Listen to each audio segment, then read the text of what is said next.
Ni wakati mwingine tumekutana hapa mtazamaji, katika darasa la kuangazia sheria 17 za soka zinazotawala duniani katika mchezo huu pendwa kabisa. Kipindi cha Kipenga cha mwisho hapa Azam TV ndio wakati wake huu kwa ajili ya kuyapitia matukio kadha wa kadha. Hapa tunajifunza, lakini pia tunakumbushana baadhi ya matukio kadha wa kadha ambayo yamejitokeza katika viwanja tofauti, na pia vile kuna wale waamuzi ambao ni watarajiwa kama mimi. Ni wakati wetu mzuri sana wa kuweza kuyajua mambo na wale waamuzi ambao wanachezesha kwa sasa. Ni wakati pia vile kukumbushana baadhi ya matukio na uamuzi ambao unakuwa unafanyika katika michezo mbalimbali. Ni Kipenga cha mwisho, ni sehemu maalum kabisa kwa ajili yako ya kujifunza mambo ambayo tumekuandalia.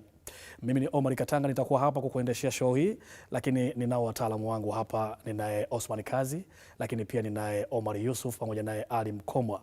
Hawa ni wataalamu ambao nimewaita hapa kwa ajili ya kuweza kupitia haya matukio, tuweze kujifunza kwa pamoja tukio moja baada ya jingine, ili mradi tukimaliza kipindi hiki kila mmoja aendelee kuwa anafahamu hasa sheria 17 zimekaa namna gani, zinatakiwa kutumika namna gani, waamuzi wanatakiwa kufanya mambo gani ili kuboresha mchezo, kusiwe na lawama, kusiwe na malalamiko, kila mmoja apate haki yake ile ambayo anastahili. Nimekamata kadi mbili hapa, nina nyekundu na kadi ya njano, na nitatumia mamlaka yangu kuhakikisha kwamba hawa wataalamu watakuwa wanafanya kazi ambayo nimewaitia hapa. Mtu akifanya makosa, onyo na mtoa nje ya kipindi. Ndio mambo ambayo tutakwenda nayo hapa katika Kipenga cha mwisho. Basi kabla tujaendelea tena zaidi, tupate kwanza mapumziko mafupi. Tukirejea tutaanza kuangalia tukio moja baada jingine.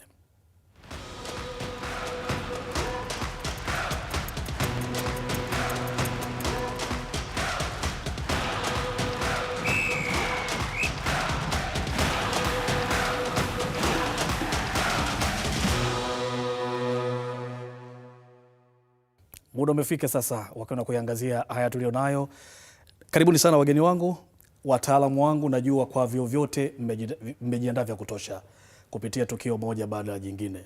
Ali Mkomwa, tushakutana mara nyingi katika kipindi hiki. Naam. Waji na Omar Yusuf ndo mara ya kwanza tunakutana. Sawa sawa. Osman Kazi mara nyingi yuko hapa, ni kama nyumbani kwake. Kwa hiyo leo nataka nipate kufahamu management ya muamuzi katika mchezo. Yaani muamuzi ana manage vipi mchezo ili kuleta ladha kwa wale ambao wanatufuatilia, watu ambao wanafuatilia mechi, lakini pia kutoa haki kwa pande zote mbili ambazo zinahusika na masuala haya ya uchezeshaji. Tuanzie kwako kwanza, Omar Yusuf, wa jina wangu na kupendelea kidogo. Unapozungumzia management ya muamuzi kwenye mchezo, tunalenga hasa katika maeneo gani na vitu gani vya kuzingatia? Unasema muamuzi huyu amemanage vizuri mchezo.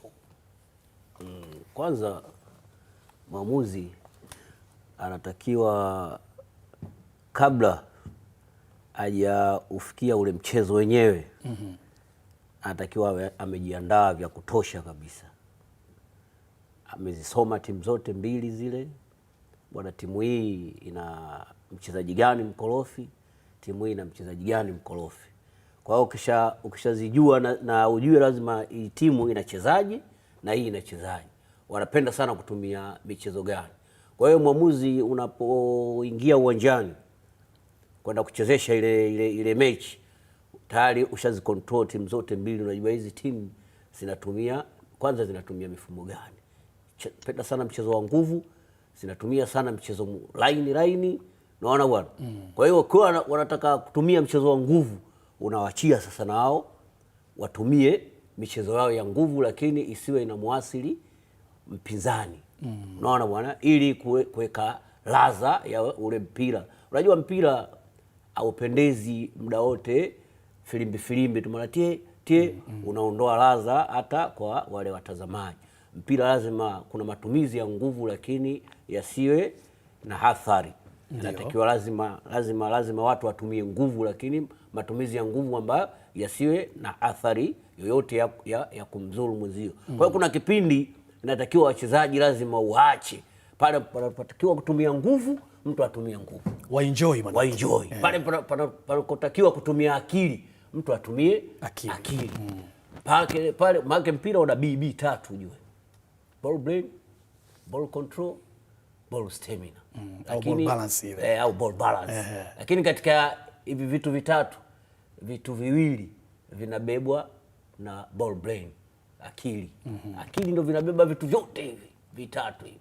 Kwa hiyo mchezaji anapotaka kuvitumia hivi vitu vitatu hivi, kuna muda unatakiwa uwaachie watumie. Kwa hiyo kuna sehemu kuna matumizi ya nguvu, waache watu watumie nguvu. Naona bwana, kuna sehemu kuna matumizi ya akili, waache watu watumie akili zao. Sasa hapo kabla sijatoka kwako, umesema mwamuzi kabla ya kuingia kwenye mchezo lazima azisome hizi timu zote. Ajue kwamba hizi timu zina wachezaji ambao wanacheza mpira kwa staili hii. Hayo anayapata kwa nani? Hayo unayapata, unajua unaweza ukaambiwa bwana, kesho unachezesha Simba na Pamba. Unaona nikiangalia Pamba, nani wiki iliyopita hapa kawahi kuwachezesha Osman Kazi. Bwana Kazi vipi bwana, mimi nataka leo naenda kuwachezesha Pamba, wanacheza na Simba. Kazi atakwambia, Pamba angalia yule kapteni wao bwana, Tata yuko hivi, namba 2 wao yuko hivi. Yaani mkorofi. Hao wanatoa ushirikiano. Unaona? Kwa hiyo Kazi atakupa. Kwa hiyo tunataka kuwaweka wachezaji rafiki yangu. Hasa ni mfano anatoa. Mfano uwe mzuri basi. Kwamba unajua Omar, namkatiza kidogo wajina wako. Ndio. Hao wachezaji ni kama mimi na wewe. Sawa? The way we treat them ndivyo watakavyo, hulka yao ndivyo itakavyokuwa kwako wewe. Au sivyo? Unatakiwa ujue jinsi ya kuwasoma. Huyu captain anataka nini? Huyu captain ni offer nini? Huyu captain atakuwaje msaidizi wangu mimi kwenye mechi? Ameanza vizuri sana kwa kusema kwamba referee unatakiwa usome timu hizi. Au sivyo? Sasa hata kama ni mtata, kuna namna yake ya kuongea naye, kwani atakuwa mtata kwa kila mtu. Sasa si ndio hapo akatoa mfano kwamba unakuta mchezaji fulani. Mimi ni mfuasi wa kutengeneza, sio wa kubomoa. Mfano ambao ameutoa kwamba huyu ni mtata. Ametoa mfano ngoja kwanza Kazi. Ametoa mfano kwamba kwa mfano anapangiwa achezeshe mechi ya Simba na Pamba. Yes. Alafu Kazi kawachezesha wiki Kazi kachezesha juzi hapa. Ndio. Kazi, hebu niambie, hebu kuna nipe tabia. Bwana, captain ana tabia nzuri. Atakusaidia. Ndio unamwambia hivyo? Kama ana tabia nzuri nitamwambia hivyo. Kama ni mkorofi bwana, mhudumia kwa njia hii. Siwezi kusema bwana yule jamani ni mtata. Uwezi kusema kama tabia yake uwezi ukaisema ya mchezoni tuseme. Mimi nazungumzia hulka yangu mimi. Kwa hiyo hutamwambia. Nitampa silaha ya jinsi ya kudili. Sasa huo sina ushauri unakuja baadaye. Lakini kwanza lazima umpe tabia ya mchezaji ilivyo. Omar Katanga, okay. Elewa kitu kimoja nacho kisema hapa. Ndio. Mentality ya wengi wetu, hata huyu mtazamaji wa kipenga cha mwisho anataka kuona wapi referee alipokuwa anakosea. Sawa? Sawa. Wengi huwa repercussion yao inakuwaga hivyo kwamba kipenga ni sehemu ya kuwakosoa watu. Mimi falsafa yangu napenda kipenga kiwe sehemu ya kutengeneza. Hiyo ndio falsafa yangu. Umeeleweka. Sawa. Wewe unakubali kwamba wapo wachezaji wakorofi uwanjani? Tunao kila timu yupo mchezaji mkorofi. Basi ndio Omar Yusuf kaja kukuuliza wewe, ulichezesha mechi ya Pamba kwa mfano wake. Nipe tabia za wao wachezaji. Sawa. Akiwemo mchezaji mtata utamwambia huyu ni mchezaji wa aina gani? Mimi nitaanza na positive ones. Alafu mwisho unamaliziaje? Deal na huyu na huyu na huyu. Hawa watakutengenezea mechi. Ila kuwa mwangalifu na jezi namba fulani. Ana nini? Nitamweleza. Hebu eleza mfano. Ana jina hii, yani ndio anajifanya ndio star wa timu. Tumemaliza. Tuendelee bwana. Kazunguka afu akaja. Kaingia wewe. Tuendelee na mfano wako. Kwa hiyo mfano wangu nikishatoka kwa Kazi nitakuja kwa Mzee Mkomo. Naye labda aliwachezesha Simba.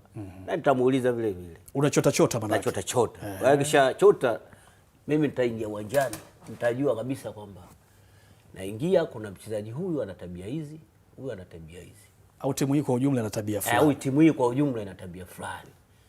Kwa hiyo sasa mimi nitaanza nao dakika 15 kuangalia kweli wana tabia zile, unaona, nitaenda nao sasa na zile tabia zao zile. Dakika 15 za kwanza nitaanza kutumia maneno bwana, wewe cheza mpira, unaona bwana, tabia hii siitaki. Sawa. Na huyu cheza mpira, tabia hii na hii siitaki, cheze mpira. Sawa. Dakika 15 hajanielewa, utajua la kufanya. Utajua la kufanya sasa. Kama muamuzi. Kama muamuzi. Ame una manage mchezo mzima. Ndio mchezo wangu. Sawa. Kazi, una maoni gani kwenye management ya muamuzi katika mchezo husika?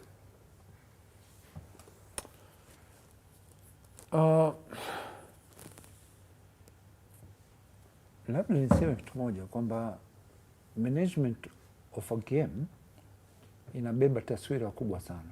Ndio. Wote tunafahamu kwamba soka na biashara kubwa sana, na hiyo biashara pia kwa namna moja ama nyingine ilichangia timu yetu kutolewa na Morocco. Acha hiyo mimi niweke hivyo. Sawa. Mimi kama kwa maoni yangu. Ndio. Sawa. Referee anatakiwa kulinda brand ya yale mashindano, na sitaki nizunguke sana. Ngoja nikae vizuri. Sitaki nizunguke sana. Juzi tumemaliza mashindano ya NMB Mapinduzi Cup. Naam, Zanzibar hiyo. 2026. Naam. Hatukuwa na kipindi cha kipenga. Au muliandaa kipindi? Alafu hamkumwita Osman Kazi. Inawezekana. Lazima ungeitwa. Mulifuatilia yale mashindano vizuri, au sio? Tumefuatilia vizuri sana. Mimi nimekuja kuisoma zaidi hayo mashindano kupitia nusu fainali. Azam Simba, Yanga Singida. Nilisema hizi ni mechi ambazo najua kabisa kutakuwepo na maswali. Hebu ngoja nizisome hizi mechi. Natamani sana ungetuletea clip 2-3. Usiwe na wasiwasi. Hilo nimelizingatia na nimezileta hizo clip tofauti za michuano hiyo ya Mapinduzi, na ndio maana nikawaita leo maalum ili tupitie tukio moja baada ya jingine. Unajua, nimeanza kutaka kujua management ya muamuzi anapaswa kufanya nini katika mechi baada ya kuona haya matukio. Kwa tutayapitia. Mimi napenda tuwe tunaongelea haya matukio huku tunaona matukio yenyewe. Sawa. Kidogo Ali Mkomwa, maoni kidogo tu kuhusu management ya muamuzi kwanza. Kidogo tu. Kwa sababu wenzangu wamesema sana. Mimi niseme tu kwamba inawezekana usipate ushauri kutoka kwa watu. Inawezekana mechi usipate ushauri. Tuwe tunapendelea kuzipitia hizi mechi zinapochezwa. Utawajua watu. Utajua na wachezaji. Lakini in case otherwise, kama ukupitia dakika 5 zinakutosha kujua ukorofi wa wachezaji, sio ukorofi, changamoto ya wachezaji. Wakorofi. Tuache lugha hii. Changamoto za wachezaji. Alafu kubwa kwetu sisi kama wewe kiongozi, muamuzi, ni kulinda hizo changamoto ili kuufanya mchezo uende ukaishe. Uwe na ladha. Uishe vizuri, watu wa enjoy. Sasa kama utaonyesha wewe utakuwa umekwenda na ukakurupuka, utakwenda kuua huo mchezo. Unauharibu.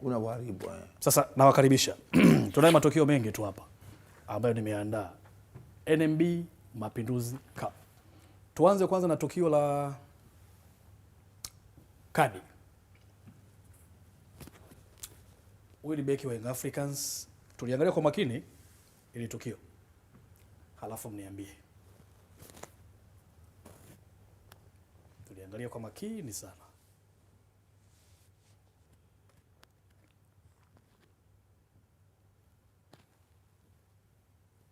Kuna kitu umekiona hapa? Au tuimalizie kwanza? Hebu rudia tena.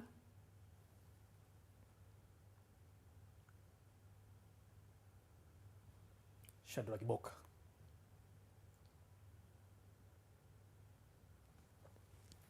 Mbavu ya kushoto ya Wananchi. Mbavu ya kushoto ya Wananchi, Yanga. Tunaiona vizuri sana. Maoni yako Osman Kazi, hili tukio jinsi ambavyo limeamuliwa? Correct decision. Nakumbuka hii tukio Boka alionyesha kadi ya njano. Yes. Hii tukio Boka alionyesha kadi ya njano.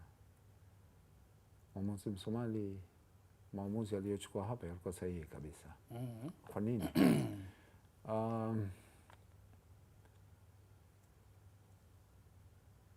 Unaona hapa uamuzi uliotolewa unaonyesha kwamba Zidane Sereri aliwekewa through ball ambayo mpira ulikuwa hauelekei golini. Tukubaliana hiyo, mpira ulikuwa hauelekei golini, ulikuwa unaingia ndani ya penalty area, au sivyo? Shadrack Boka akatumia mkono wake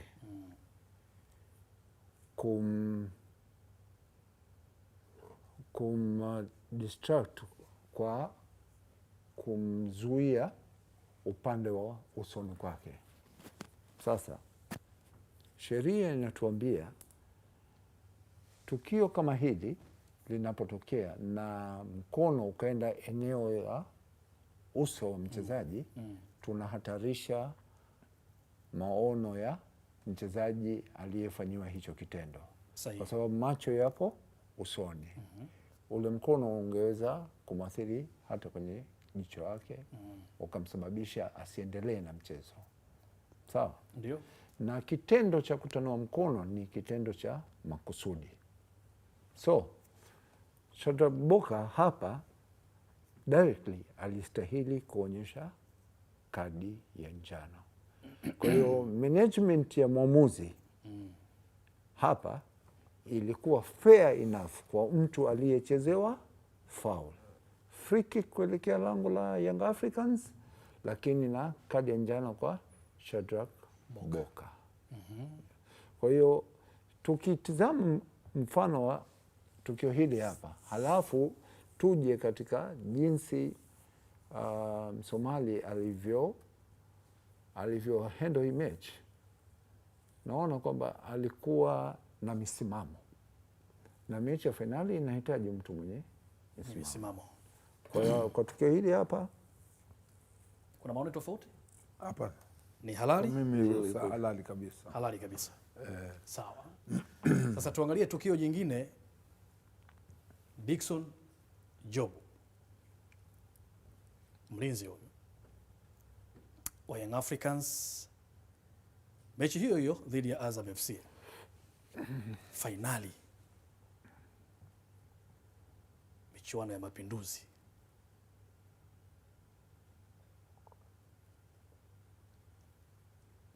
Tumeangalia vizuri hapo tunaona namna ambavyo alivyokwenda kucheza mpira mbele ya mchezaji wa Azam FC.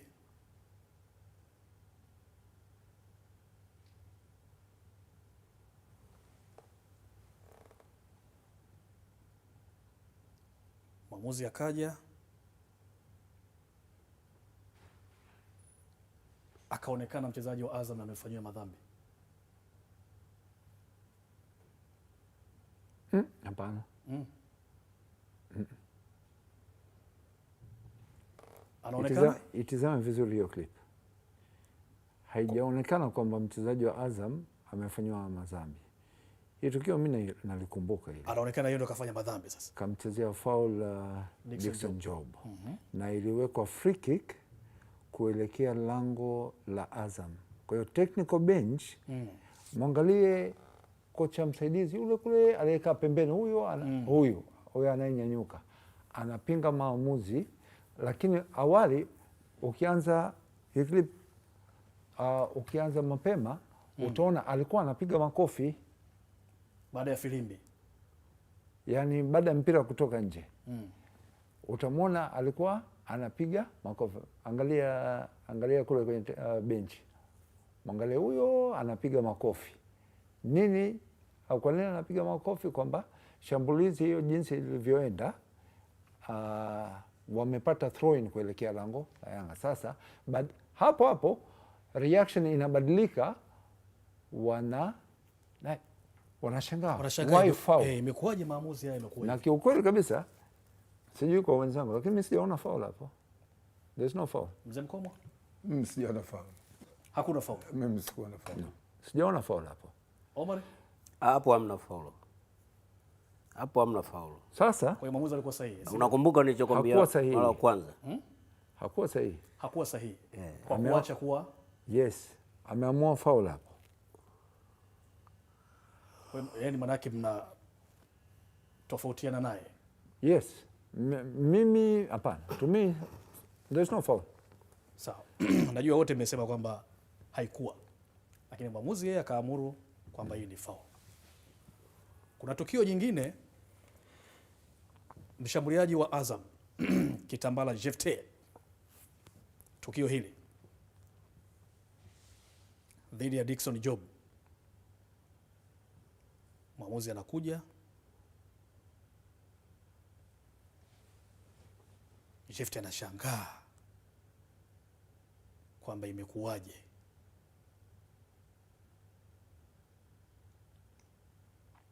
Tuanze kwako Mzee Mkomo, hili tukio mimi uko pamoja na mwamuzi? Mimi mwamuzi siko pamoja naye. Siko pamoja naye kwa sababu huyu mchezaji, tunasema katika mchezo wa mpira wa miguu ni mchezo wa kutumia nguvu kama ilivyoelezwa mara ya kwanza. Lakini nguvu zisizidi, na ili watu waenjoy na wachezaji, huu mchezo jinsi alivyokwenda kumshika yule mchezaji haikuwa ni ya sababu ya kumfanya yeye aanguke. Kwa maana yake amejiangusha huyu mchezaji kwa anatafuta apate hiyo faulu. Lakini sio kwamba kwangu mimi nimeona kwamba haikuwa faulu. Licha kwamba kamwekea mkono kwenye bega. Hata kama kwangu mimi amemwekea mkono kwenye bega. Kwa sababu mchezo wa mpira wa miguu kwa wachezaji kushikana ni sehemu ya mchezo. Lakini je, kamshika kahatarisha au kaathari, kitu gani kimeleta athari kwake mpaka ashindwe kucheza mpira? Kwa sababu hata ukiangalia hapa kwa namna ambavyo, ngoja tuangalie vizuri, tuone vizuri mkono jinsi alivyomshika.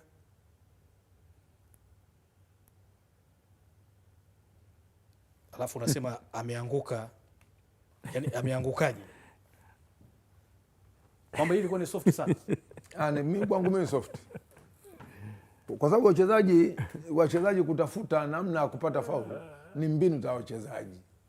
Kwa sababu hata kimgusa kidogo, kama atafuta atengeneze faulu ili apate nafuu kwake, anafanya. Lakini mwamuzi lazima aangalie bwana. Yaani aangalie kwangu mimi. Mimi nimeona kama mkono wake amepandisha kwenye bega, sawa. Alafu kama alivuta kwa nyuma hivi. Sasa mimi maoni yangu nitakuuliza jambo. Na wewe tuelezane. Sasa kama ukivuta kwa nyuma, mchezaji anaanguka mbele au anaanguka nyuma? Yaani maana yake amesogeza mkono kama mtu anaingiza gia kwenye gari. Kama anavuta alafu labda tuitilafiane kwamba labda wewe umeona hivyo kwamba alivyoshika labda kasukuma. Mimi kwangu nimeona katika hivi. Lakini kama mchezaji kama angetakiwa aoneshe kwamba yeye amefanywa ubaya, sio kwenda kuanguka mbele. Mimi kwa maoni yangu kwamba angerudi nyuma, kwamba ukamshika karudi. Sasa kama kamshika kumrudisha, kwa nini ende mbele? Ngoma. Naomba nikuulize swali moja. Kwa ruhusa yako Katanga. Ndio. Job alikuwa anaelekea wapi? Alikuwa anaelekea upande wa mstari wa goli lake. Jefte kaweka mkono, anamvuta kuelekea wapi? Anamrudisha nyuma. Sasa Job kwa sababu alikuwa anaenda mbele, si atatumia nguvu kutaka kwenda mbele. Jefte akiondoa mkono, yule atadondokea wapi? Kwa hiyo ni maoni ulivyoona. Maoni yangu mimi. But narudi tena kwa Mkomo. Job kaitengeneza foul. kainunua faulu hiyo. Kainunua hiyo faulu. Kwa nini kainunua hiyo faulu? Kumbuka Omar alianza kusema hapa kwamba tunasoma mchezo, mchezaji gani yukoje na kadhalika, au sivyo? Angalia size ya Jephte Kitambala, angalia size ya Dickson Job, sawa, nguvu zao ya vimo pamoja na nguvu zao, fiziki yao. Fiziki ya Jephte ni kubwa kuliko Job, lazima tukubali hiyo. Naturally yule amejengeka zaidi, he's more muscular kuliko Job. Sawa. Sasa impact, naomba hii uielewe vizuri, okay. Ni kwamba huwezi ukanilazimisha mimi nipunguze nguvu zangu kwa sababu naye pambana naye nguvu zake ni pungufu ya nguvu zangu mimi. Mimi nitatumia nguvu zangu lakini nisizidishe zile nguvu zangu. Hapo ndipo moja kati ya vipengele vya ku-assess foul inatuelekeza sisi waamuzi. Ndio. Kwamba usije ukamwonea mtu kwa sababu tu yeye ana mwili mkubwa, au sivyo? Ukateke advantage hiyo. Sasa Job alishaona anayenikaba mimi hapa ni Jephte. Halafu tuko kwenye danger zone. Akinyang'anya mpira unaenda wapi? Golini. Golini kwangu. Jephte alipomwekea tu mkono begani. Sawa? Akaona hapa. Akalala. Kaiomba ile foul. Lakini si ndio maana ukiona mimi nimeyasoma sana mashindano ya AFCON safari hii. Kuna waamuzi wametufundisha, achana na wale ambao wamekuja kuondolewa hapa kwa sababu walionekana kwamba maamuzi yao sawa. Lakini ukiangalia hata mechi za nusu fainali hizi ambazo tumeziona siku ya jana, unaona kabisa kwamba referee anataka ule mpira uchezwe, au sio? Sasa hizi foul ndogo ndogo hizi, ukidondoka sisi tunaondoka. Kwa hiyo huu mkono wa Jephte hapa hausababishi Dickson Job kudondoka chini, no, haijasababisha. Wajina, kuna maoni tofauti? Maoni tofauti? Mimi maoni ninayo kwamba kwa jinsi nimemwangalia Kitambala, bonge ya mtu. Kwanza Kitambala, najua lile ni tendo la mkiwa katika move kama hiyo hapo, alafu tena unakwenda kuweka mkono katika bega kwa mwenzio. Kitendo cha kutumia mkono sehemu ambayo si sahihi, hiyo ni faulu. Kwa hiyo Kitambala hapa amefanya faulu, lakini faulu yake tunaangalia ilikuwa na madhara kwa Jobu, lakini amefanya faulu. Kitendo cha kutumia mkono tu peke yake, kuupandisha juu ya bega la mwenzie ambaye yuko mbele yake anakimbia, yani kilishakuwa kosa tayari. Naona bwana. Kwa hiyo ukimwangalia Jobu, nilikwambia hapa kwamba mpira watu wanatumia sana akili. Kwa hiyo Jobu ikabidi atumie akili. Sasa huyu mtu ashaniwekea mkono, kama kashaniwekea mkono tayari, ananizuia na maana mimi nisiupate mpira. Kwa hiyo lazima nitumie akili yangu moja kwa moja, na mimi moja kwa moja niende chini. Iwe nimtafutie faulo ya halali au isiwe ya halali. Kwa hiyo Omar, tunakubaliana kwamba Job kaiomba hiyo faulo. Haya. Katumia akili. Katumia nini? Akili. Amemzuga mwamuzi. Amemzuga mwamuzi. Na mwamuzi kashakubali. Lakini Jephte tunakubaliana pia Jephte kafanya madhambi. Hapana. Naona hiyo huo mkono nilikuwa naomba igandishwe kwanza kidogo. Unasikia? Mimi ule mkono mimi nitasema kitu kimoja. Unasikia? Omar, tunakubaliana kwamba ili iwe foul ni hasara ipatikane. Na hasara ipatikane kutokana na kitendo cha mchezaji mmoja kwa mchezaji mwenzake. Sasa mkono aliouweka Jephte kwa Jobu. Katanga. Katanga. Mimi kuna kitu hapo nataka nikuulize. Tuchukue hapo hapo. Tumchukue Job forward. Tumchukue Kitambala beki. Kashaachwa hapo tayari. Wanaingia ndani ya box. Kashaachwa. Hapo namchukua Job sasa ni forward. Namchukua Kitambala ndo beki. Anamfukuza sasa huko. Wako ndani ya box mule. Job anataka kufunga. Tayari ndani ya penalty box. Tayari Kitambala yuko nyuma. Ndo beki. Tutasema ni soft. Kitambala yuko nyuma. Job yuko mbele. Tayari sasa unajua ana bold swali lake. Anachotaka kusema itakuwa penalty haitakuwa penalty. Kitambala sasa kashapeleka mkono, kamrudisha hapo. Itakuwa penalty. Tunafanya nini? Ni penalty kaka. Hapana kaka. Tutarudi. Ngoja tutarudi. Tutarudi msio na wasiwasi. Kipenga cha mwisho kimechangamka kweli kweli. Ni matukio kadha wa kadha ambayo yamejitokeza katika michuano ya Kombe la Mapinduzi kule Zanzibar. Tunayo matukio mengine mengi. Tutamalizia hili tukaporejea, alafu baadaye tuna mambo mengine mengi ambayo tutayapitia moja baada ya nyingine, ili mradi tu tuangalie uamuzi uliotumika katika mchezo huu wa fainali, kama mwamuzi alitimiza masharti yake ambayo yanatakiwa kwa maana ya sheria 17, ama kuna pahala kidogo alikengeuka ama namna gani. Yote haya ni hapa hapa kwenye kipenga cha mwisho. Usiondoke.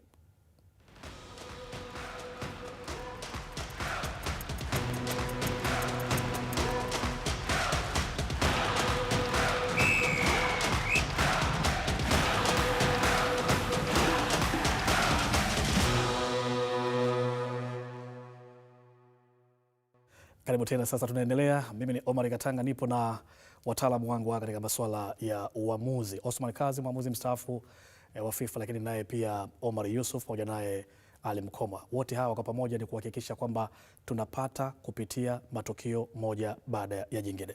Tumetoka kuangalia hili tukio na mfano ambao ulikuwa umeutoa hapa waji, na ukasema kwamba ikiwa Dickson Job ndio mshambuliaji anakwenda kushambulia, Jefte Kitambala Bora yeye ndio beki, anamfukuza kwa staili hiyo ndani ya box, akamwekea huo mkono ndani ya box. Penalty ama sio penalty? Kazi ndani ya penalty area kwanza. Hebu turekebishe jamani, unajua sisi ni wataalamu lazima tutumie zile lugha ambazo tumefundishwa. Box box kitu gani? Ile ni area, penalty area, penalty area, ndani ya penalty area. Si lugha za mtaani hizo, ndani ya box. Hatuko mtaani. Hatuko wapi? Penalty ama sio penalty? Kama ikitokea hivyo. Kwa incident hii hapana, no penalty.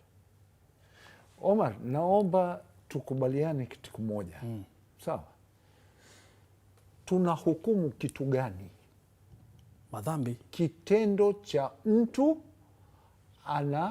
anasababisha mwenzake madhara, ndicho tunachokihukumu. Am I right, Mkoma? Sawa sawa. Omar, si ndicho tunacho kwamba mimi namsababishia Omar Katanga madhara, kwa hiyo mimi natakiwa niadhibiwe. Naam. Sio Katanga kwa sababu upo ndani ya penalty area na mimi nikatumia mkono nikakuwekea begani. Naomba tuchukue mfano wa kitu kimoja ambacho matukio yote ya aina hiyo kuna kwepo na mikono, kuna kwepo na kusukumana, lakini mpira huo unaendelea.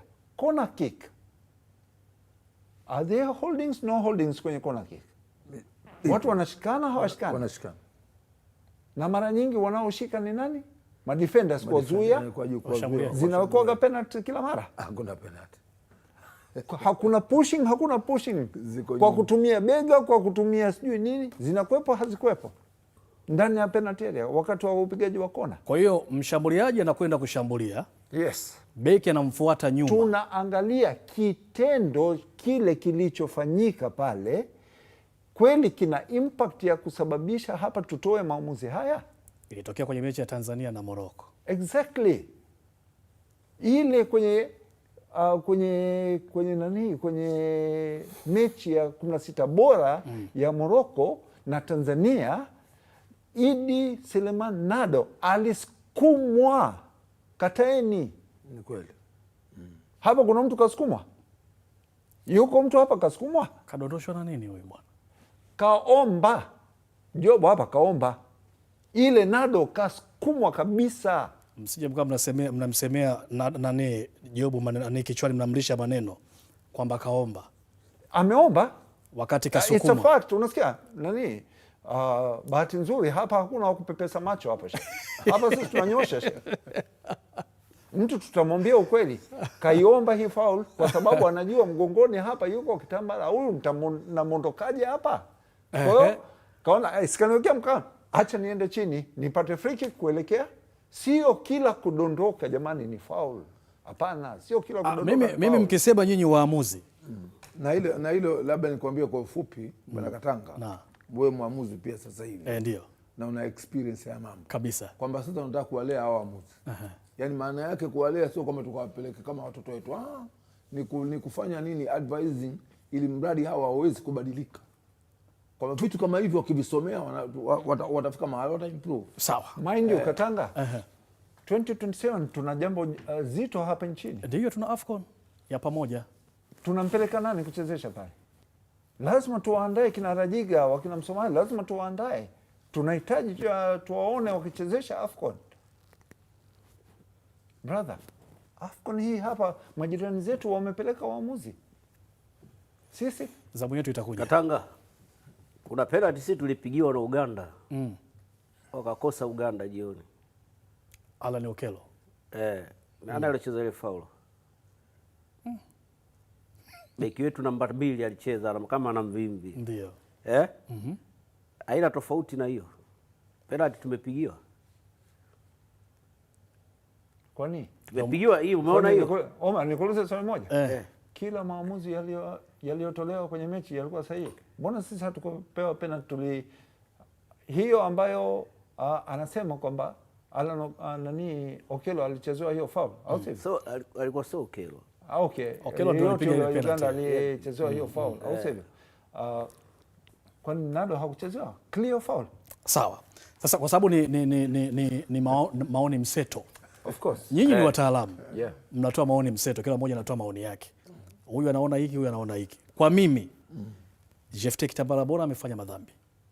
Kwa mimi wanafunzi wenu, tuangalie tukio jingine hili ambalo limelalamikiwa sana, miongoni mwa matukio ambayo yamelalamikiwa, wakati mpira wa kutenga unapigwa katika lango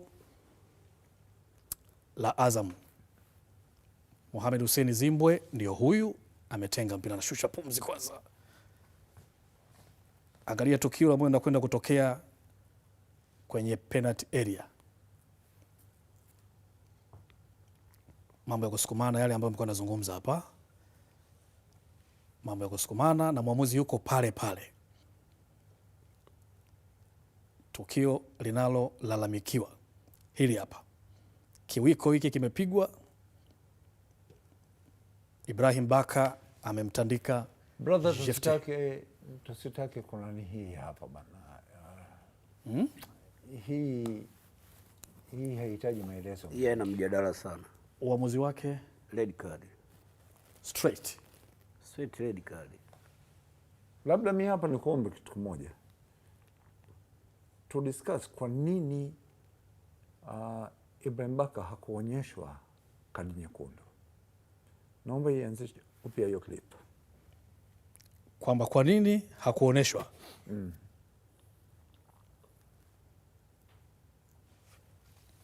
Hilo ndo swali la msingi. Mwamuzi Msomali anakwenda kumuuliza mwenzake, huwa mnanong'ona hapa waamuzi mkikaa eneo kama hili eh? Yes. Mnateta. Mwenzangu tunaongea, hatuteti, sisi tunaongea. Sisi hatuwasikii, ndio maana mnasema mnateta.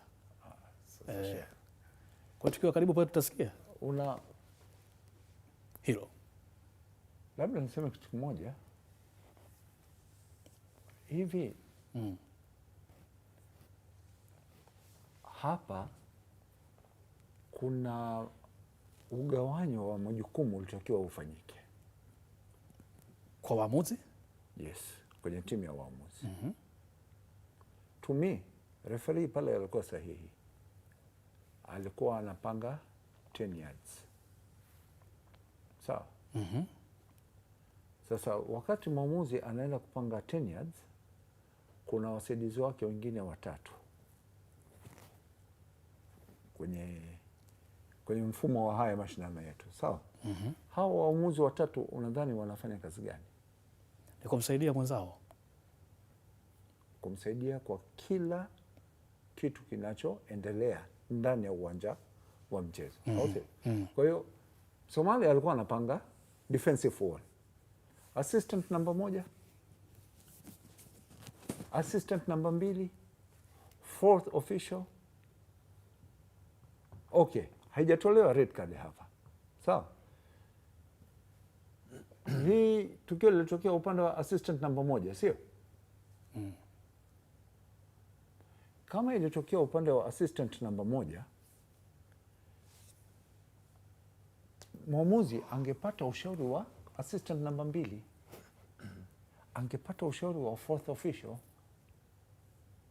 angeenda kuwauliza. Nikupe mfano mzuri.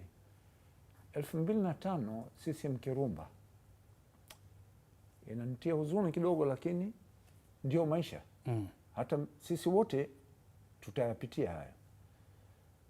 Ndugu yangu, kaka yangu marehemu Victor Mwandike alikuja kuingia ndani ya uwanja dakika ya 7 ya mchezo, mechi kati ya Simba na Tusker. Mechi ilikuwa mechi ya ufunguzi wa hayo mashindano kule Mwanza. Victor Costa alipigwa kiwiko, akaja akaniambia, bwana, aliyempiga kiwiko ni jezi namba fulani. Mimi sikuona. Wewe unachezesha hapo? Wewe uko kati hapo. Mimi nipo katikati. Yeye ni fourth official, ni mwamuzi wa akiba. Yeye alikuwa anatizama pale nyuma yangu mimi, ndio hiyo tukio lilifanyika. Assistant namba 2 alikuwa Hamis Changwalu. Kwake kuona tukio lililotokea nyuma yangu sio rahisi. Lakini fourth official yuko hapo anaona. Akaja akaniambia. Line 1? Line 1, line 1 hakuniambia. Mimi nasema kile kilichotokea. Sawa. Marehemu Mwandike mimi akaniambia kwamba jezi namba fulani amempiga huyo. Kwa hiyo baada ya kutuliza nilimwita tu yule jamaa, kanyakundu nenda nje. Sasa hapa swali langu halipo kwa Msomali. Sawa. Halipo kwa huyu assistant wa upande huu. Lipo kwa assistant wa upande wa pili na fourth official. Kwenye sinano kama hiyo, wao macho yao yanatakiwa kuwa sehemu pale kuna nani, kuna mzunguko wa watu, si ndivyo tunavyoelekezwa? Bila shaka wale wanatakiwa pale nini kinachoendelea. Lakini ameonyesha action Msomali. Ipi? Ameenda kwa line 1. Kaenda kwa line hiyo tunaikubali. Kaenda kwa line moja tu, alitakiwa kupata kwa wasaidizi wake wote. Huyu bila shaka maelezo aliyompa hayakutosheleza kuthibitisha hili lililotokea hapa, au sio? Pata na ushauri wa wenzako wawili.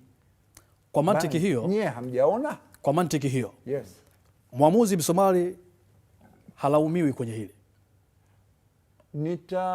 Nitamlaumu kwa kitu kimoja, angewashirikisha na wenzake baada ya kupata ushauri kutoka kwa msaidizi wake huyu hapa, angewashirikisha na wenzake, kwa sababu hapa sisi tutasema kwamba mwamuzi huyu kamwambia, bana, mimi sijaona au hakuna kitu.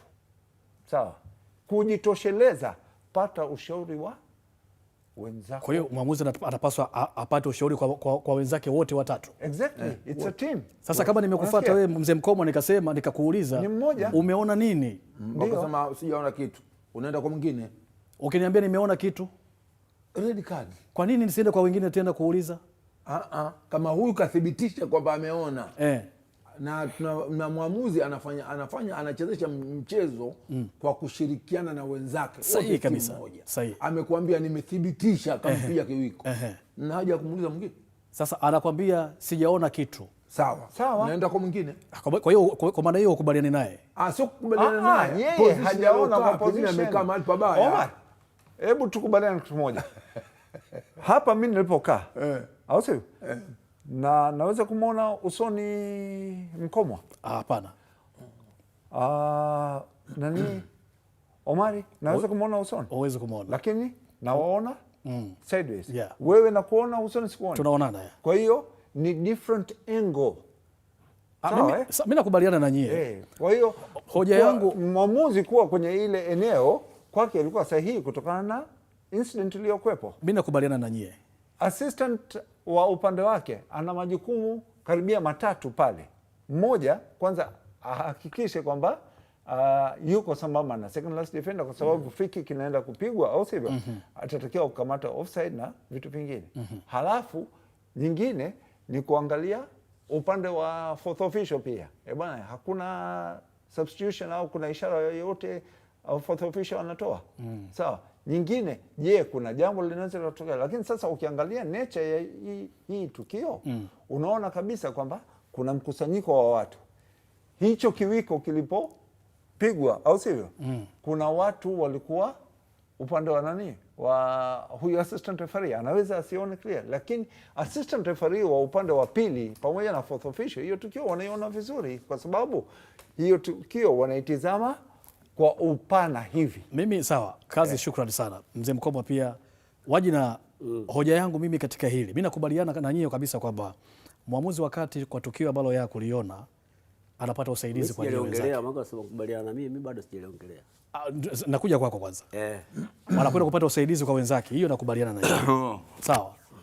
Sasa ameenda kwa line 1 akamuuliza ulichokiona, akamwambia sijaona chochote. Ana haja ya kwenda kuwauliza wengine? Kama haja ipo na akienda kumuuliza akamwambia nimeona kitu fulani, isiwe haja ya kwenda kuwauliza wengine. Kwa sababu gani? Sijui umenielewa vizuri hapo. Maoni yako yakoje? Maoni yangu mimi, mwamuzi wakati kwa hilo tukio akufanya kosa kwenda kumuuliza assistant wake. Ndio. Kwa sababu yeye wakati anapanga ukuta pale, mambo ya pale katika yani mambo ya watu wale wachezaji wote waliokaa pale ndani, ina maana yeye assistant wote yeye anawatazama hivi. Sawa sawa. Hajafanya kosa kutoka pale kwenda kumuuliza yule. Yaani yule ndo mtu wake wa kwanza yeye kwenda kumsaidia. Sawa. Alipokuwa hajapata jibu kule, ilitakiwa tena atoke ande kwa official wake kwenda kuchukua jibu lingine. Sasa hajapata jibu kivipi na kashajibiwa? Yaani jibu alilopata kule, kama angekuwa hajalizika nalo, alitoshelezi.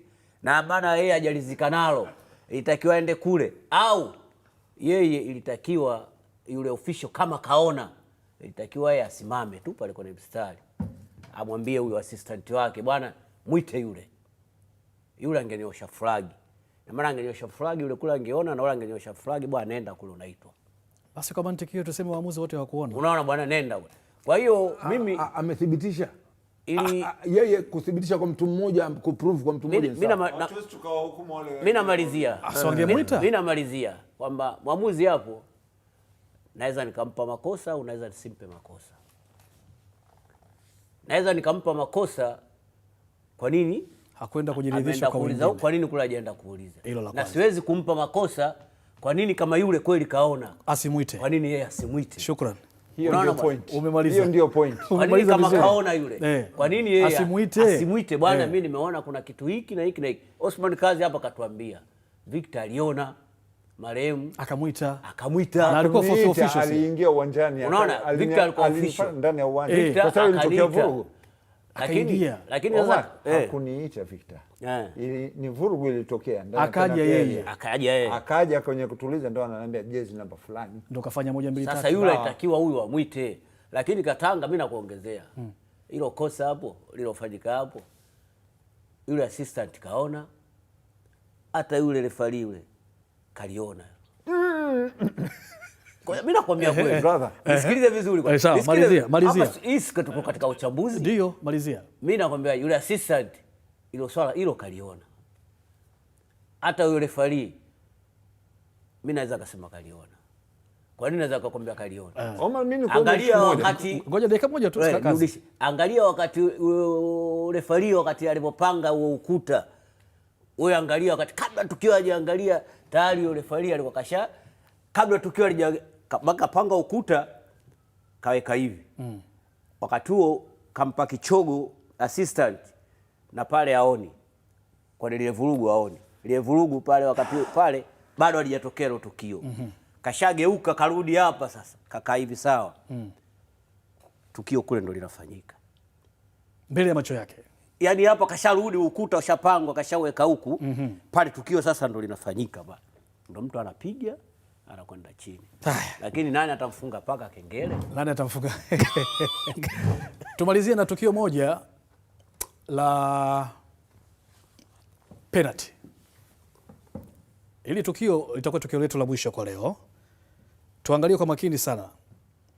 Mpira umepigwa, ukaenda ukagonga, na matokeo yake. Naam. Mzee Mkoba uko karibu kabisa hapa. Ningependa nianze na wewe. Mimi sina hofu ya kwamba ile ilikuwa ni penalty. Ni penalty. Bila kwa mimi ni penalty ya wazi tu. Kwa nini mwamuzi hajatoa? Uamuzi kama alivyosema huko katika ile nani ya kwanza. Kuna hofu ya uamuzi kwenye matukio ya uchezeshaji wake. Na ndio maana tunakosa waamuzi, maana nasema kwa ufupi, ili kuweza kupata waamuzi wetu tukachezesha AFCON na kwingineko, tuache woga. Kwa sababu gani? Yeye anamuuliza mtu mmoja tu, wengine hawaulizi. Kwa sababu anaona kama vile kajiondoa njiani, basi anajua kabisa ningepiga kadi nyekundu ule tayari ingekuwa lawama kwangu. Haya ni matokeo mabaya. Kwa sababu gani? Yeye anataka kuchezesha mpira huu hapa kama kuwapendezesha watu. Kwa sababu penalty wazi kabisa, mkono unainuka unauona. Kwa sababu tumesema mkono unapotoka katika normal position hata unauona. Sasa unafika mahali unaacha kutoa penalty kwa nini? Kwa hiyo ni uoga tu. Uoga tu. Kazi unamaliziaje kwako? Mimi ulivyoweka hii clip nilianza kucheka. Sioni tofauti ya handball hii na handball ambayo alikuja kuamuru penalty dakika za mwisho. Zinafanana. Sasa kwa nini hapa alishindwa kuhukumu hii akaenda kuihukumu ile ya kule? Yani mimi naungana na Mzee Mkoma kwamba kuna hofu fulani hao waamuzi huwa wanajipandikiza kwenye kutoa maamuzi, kitu ambacho tutakuwa na safari ndefu. Wanatakiwa kujiamini. Wao ndio mabosi wa mchezo ndani ya uwanja. Ni management yao wenyewe. Yes. Watoe maamuzi kwa mujibu wa sheria. Sawa sawa. Mimi nikuombe kitu moja. Ndio. Nimeona hapa umetuletea mechi ya finali peke yake. Mapinduzi Cup kuna matukio mengi. Yapo mengi. Kama inawezekana next week naomba uandae kipindi cha Mapinduzi Roundup. Sawa? Sawa. Hayo mashindano tukusanyie matukio yake tumalizane nayo kabisa Mapinduzi. Alafu tuendelee na mambo mengine. Safi. Mimi ile la penalty kidogo. Ile la penalty la mwanzo ile ya mwanzo ile. Ile penalty ya mwanzo ile. Ile penalty ya mwanzo ile. Hii ya kushika, si ndio? Hiyo ya kushika hiyo. Unaona hii ya penalty? Hii ya penalty mimi siwezi kuweka lawama sana kwa mwamuzi. Mimi binafsi siwezi kuweka sana lawama kwa mwamuzi. Ndio. Unaona bwana? Kwa tukio jinsi lilivyotokea, yani nina uhakika kabisa 100% referee hajaona na wala assistant hajaona. Wasaidizi wake kutokuona sio, lakini sio ngoja. Kutokuona sio justification ya kwamba wewe tuambie kwa wewe unavyoona. Ina maana kama hajaona position yake, achana na mwamuzi. Wewe tu mwenyewe position yake haikuwa sahihi. Kwa sababu pale aliposimama angekuwa amesimama huku kwa pembeni. Kazi ni kukatishe. Tuachane na mwamuzi. Wewe kwa maoni yako ni penalty ama sio penalty? Kwa mimi maamuzi yangu ni penalty. Asante. Shukrani sana Omar Yusuf. Shukrani pia Osman Kazi pamoja na Mzee Mkoma. Naomba nifanye kitu kimoja. Ndio. Hatuna la ziada jamani. Usiku mwema.